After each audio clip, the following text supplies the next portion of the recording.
ओम शांति। सुनते हैं 21 अप्रैल 83 के अव्यक्त बाप दादा के मधुर महावाक्य। आज की अव्यक्त मुरली का टाइटल है संगम युगी मर्यादाओं पर चलना ही पुरुषोत्तम बनना है। आज की मुरली में पुरुषार्थ में मेहनत कब करनी पड़ती है। फिर बाबा ने श्रेष्ठ आत्माओं की पहली मुख्य बात क्या है। फिर बाबा ने कहा त्रिकालदर्शी आत्माओं के लक्षण क्या हैं। और लास्टली बाबा ने औरों को भाग्यवान बनाने का उत्साह कब आएगा।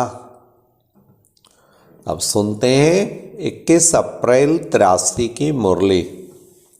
मुरली की टाइटल है संगम युगी मर्यादाओं पर चलना ही पुरुषोत्तम बनना है। आज बाप दादा सर्व मर्यादा पुरुषोत्तम बच्चों को देख रहे हैं। संगम युग की मर्यादा ही पुरुषोत्तम बनाती हैं, इसलिए मर्यादा पुरुषोत्तम कहा जाता है।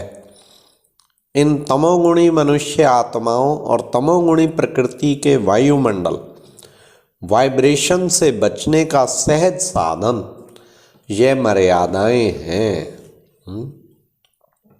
मर्यादाओं के अंदर रहने वाले सदा मेहनत से बचे हुए हैं। ये है हमारे प्रश्न का प्रथम प्रश्न का उत्तर। प्रथम प्रश्न था ना, पुरुषार्थ में मेहनत कब करनी पड़ती है। मेहनत तब करनी पड़ती है, अब बाबा उत्तर दे रहे, मेहनत तब करनी पड़ती है जब मर्यादाओं की लकीर से संकल्प बोल व कर्म से बाहर निकल आते हैं। मर्यादाएं हर कदम के लिए बाप दादा द्वारा मिली हुई हैं।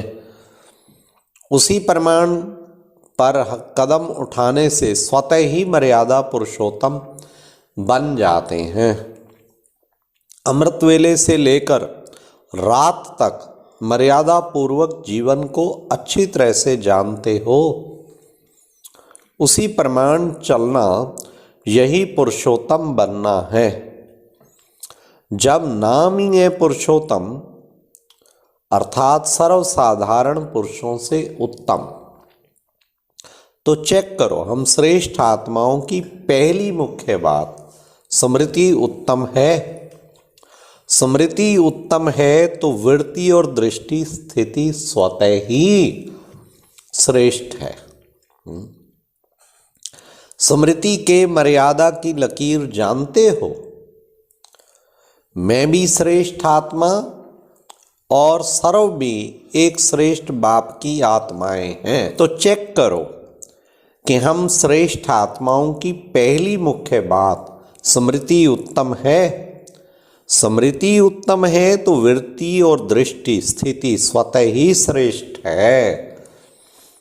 सारी बात है स्मृति की। स्मृति हमारी बहुत ही उत्तम होनी चाहिए। स्मृति के मर्यादा की लकीर जानते हो। जी बाबा, क्या मैं भी श्रेष्ठ आत्मा और सर्व भी एक श्रेष्ठ बाप की आत्माएं हैं। वैरायटी आत्माएं हैं, वैरायटी पार्ट बजाने वाली है। यह पहला पार्ट नेचुरल रूप में स्मृति स्वरूप में रहे।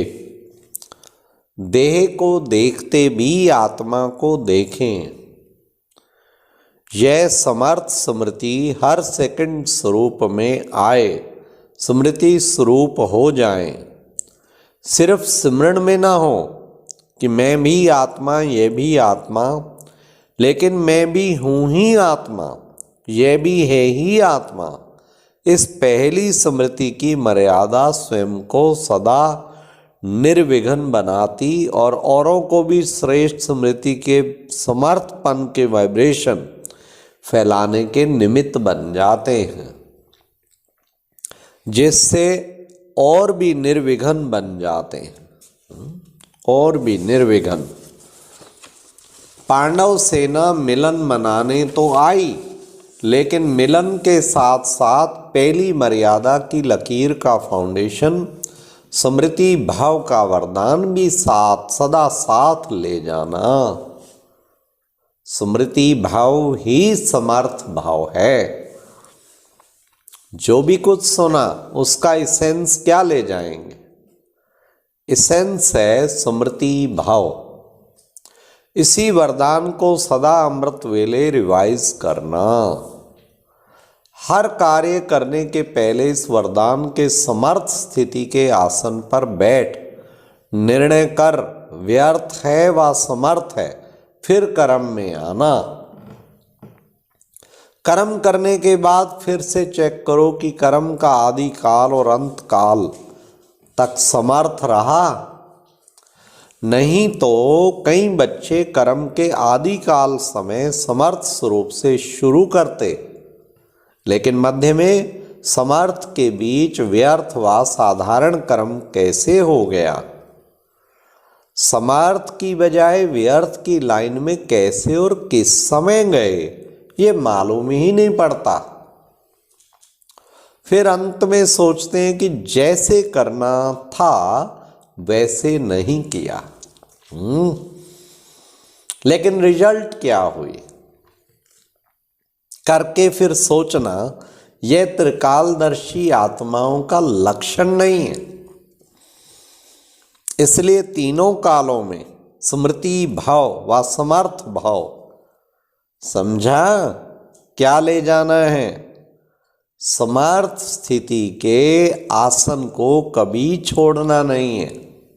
निर्णय शक्ति द्वारा सदा ही मर्यादा पुरुषोत्तम स्थिति में आगे बढ़ते जाएंगे। यह वरदान, अब 3 चीजें बाबा ने बताई हैं, कौन कौन सी? यह वरदान, आसन और यह ईश्वरीय टाइटल मर्यादा पुरुषोत्तम का सदा साथ रहे। अच्छा, आज तो सिर्फ बधाई देने का दिन है। सेवा पर जा रहे हैं तो बधाई का दिन है ना।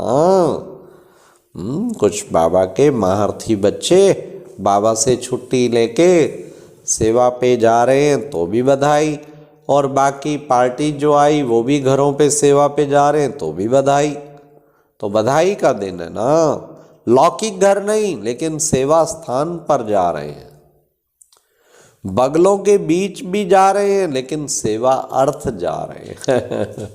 हाँ, कर्म संबंध नहीं समझ के जाना, लेकिन सेवा का संबंध समझ के जाना। सदा व्यर्थ को समाप्त कर समर्थ स्थिति के आसन पर स्थित रहने वाले, हर कर्म को त्रिकालदर्शी शक्ति से तीनों काल समर्थ बनाने वाले, सदा स्वतः आत्मिक स्थिति में स्थित रहने वाले, ऐसे मर्यादा पुरुषोत्तम श्रेष्ठ आत्माओं को बाप दादा का याद प्यार और नमस्ते। पार्टियों के साथ अव्यक्त बाप दादा की मुलाकात। भगवान सदा अपने को श्रेष्ठ भाग्यवान अनुभव करते हो। जिसका बाप ही भाग्य विधाता हो वह कितना न भाग्यवान होगा। भाग्य विधाता बाप है तो वह वर्षे में क्या देगा? जरूर श्रेष्ठ भाग्य ही देगा ना। सदा भाग्य विधाता बाप और भाग्य दोनों ही याद रहे। जब अपना श्रेष्ठ भाग्य स्मृति में रहेगा तब औरों को भी भाग्यवान बनाने का उमंग उत्साह रहेगा, क्योंकि दाता के बच्चे हो ना। भाग्य विधाता बाप ने ब्रह्मा द्वारा भाग्य बांटा, तो आप ब्राह्मण भी क्या करेंगे? जो ब्रह्मा का काम वे ब्राह्मणों का काम। तो ऐसे भाग्य बांटने वाले वे लोग तो कपड़ा बांटेंगे, अनाज बांटेंगे, पानी बांटेंगे, लेकिन श्रेष्ठ भाग्य तो भाग्य विधाता के बच्चे ही बांट सकते हैं। तो भाग्य बांटने वाली श्रेष्ठ भाग्यवान आत्माएं होना। जिसे भाग्य प्राप्त है उसे सब कुछ प्राप्त है। वैसे अगर आज किसी को कपड़ा देंगे तो कल अनाज की कमी पड़ जाएगी, कल अनाज देंगे तो पानी की कमी पड़ जाएगी। एक एक चीज कहाँ तक बांटेंगे? उससे तृप्त नहीं हो सकते हैं। तो किससे होंगे। लेकिन अगर भाग्य बांटा तो जहां भाग्य वहां सब कुछ है। वैसे भी कोई को कुछ प्राप्त हो जाता है तो कहते हैं वह मेरा भाग्य। जहां भाग्य वहां सब प्राप्त है। तो आप सब श्रेष्ठ भाग्य का दान करने वाले हो। ऐसे श्रेष्ठ महादानी, श्रेष्ठ भाग्यवान, यही स्मृति सदा उड़ती कला में ले जाएगी। जहाँ श्रेष्ठ भाग्य की स्मृति होगी वहाँ सर्व प्राप्ति की स्मृति होगी। इस भाग्य बांटने में फ्राक दिल बनो। जब थोड़ी चीज होती है तो उसमें कंजूसी की भावना आ सकती है, लेकिन यह खुट है, इसलिए बांटते जाओ, सदा देते रहो। एक दिन भी दान के देने के सिवाय रह ना सको। अच्छा, और अब यह एक बहुत अच्छी वीडियो भी जरूर देखें।